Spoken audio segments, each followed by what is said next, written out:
Florida is a state defined by water. We build our homes next to it. We vacation in it. We drink it. We trust it.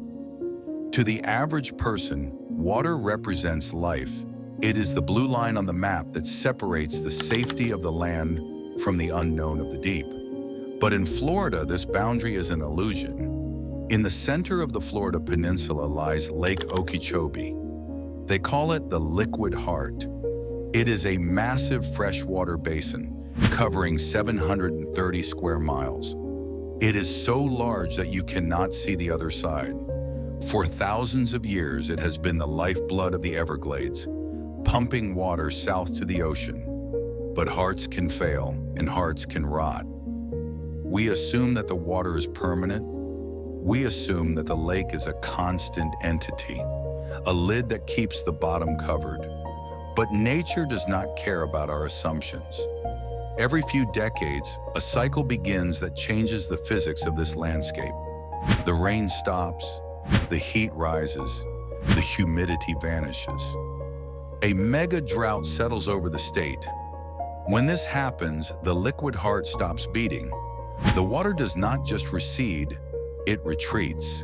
It is sucked into the sky, leaving behind a world that was never meant to be seen by human eyes. The locals call it the exposure. When the water leaves, the protection leaves with it. The barrier between us and the past dissolves, and we are forced to confront a terrifying reality. Lake Okeechobee is not a lake, it is a container. And when you empty the container, you find that it is full of things that should have stayed buried. The process is slow. It is agonizing. It doesn't happen overnight. It happens inch by inch, day by day. First, the canals dry up. The deep channels that boaters use to navigate the swamp turn into stagnant, shallow ditches. Then the smell arrives. If you speak to the archaeologists or the locals who lived through the drought of 2007, they don't talk about the heat. They talk about the smell. As the water level drops from 18 feet to 12 feet to 9 feet, the bottom of the lake is exposed to the sun for the first time in decades. Billions of tons of rotting vegetation, dead fish, and ancient silt begin to bake. The mud releases pockets of sulfur gas. It smells like rotten eggs. It smells like copper. It smells like a mass grave. By June of 2007, the lake had become a ghost of itself. The waterline had pulled back miles from the original shore. If you stood on the dike, you wouldn't see a shimmering lake. You would see a vast, black plain of mud. It looked less like Florida and more like the surface of a dead planet. Walking out onto this mud is dangerous. The surface looks solid, baked hard by the relentless sun. But underneath the crust, the mud is soft, deep, and suffocating. It is called muck. It creates a suction. If you step in the wrong spot, you can sink to your waist in seconds. But people did walk out there. Treasure hunters, looters, curious locals. They were drawn to the exposure. They wanted to see what the water had been hiding. They expected to find lost fishing lures, maybe a sunken boat engine, perhaps a few beer cans thrown overboard in the 1980s. They were naive. The water acts as a shroud. It blurs the details. It hides the scale of death that exists in nature. But when the water vanished, the shroud was lifted. And the first thing the mud revealed was that people had been dying here for a very, very long time. In the summer of 2007, reports began to flood into the Palm Beach County Sheriff's Office. Hikers walking the dry lakebed were finding bones. Not animal bones, human bones. At first, authorities feared they had stumbled upon a crime scene, perhaps a dumping ground for the mafia, or the work of a serial killer who used the lake to hide his victims. But the sheer number of bodies made that impossible. As archaeologists descended on the dried lakebed, they realized they weren't standing on a crime scene. They were standing in a cemetery. The mud had preserved a massive ancient burial ground of the Belle Glade culture. These people lived here over 1,000 years ago. They were not a small tribe, they were a civilization.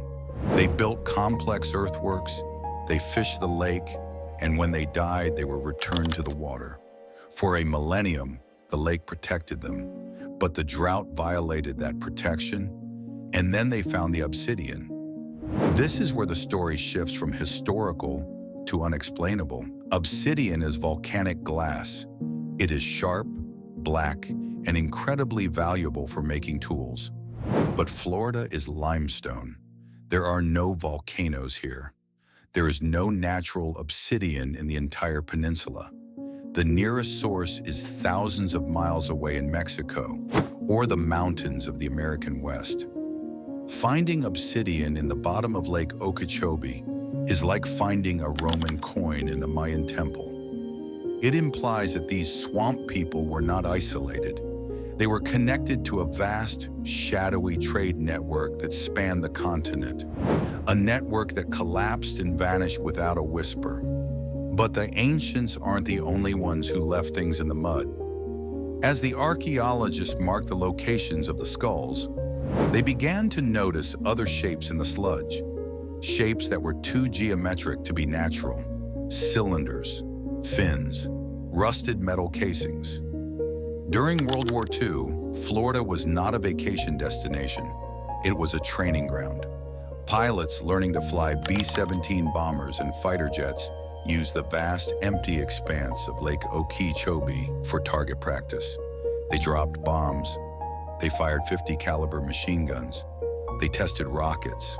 Most of these munitions exploded on impact, but not all of them. Duds, unexploded ordnance, bombs that hit the soft water and sank, burying themselves deep in the muck, waiting.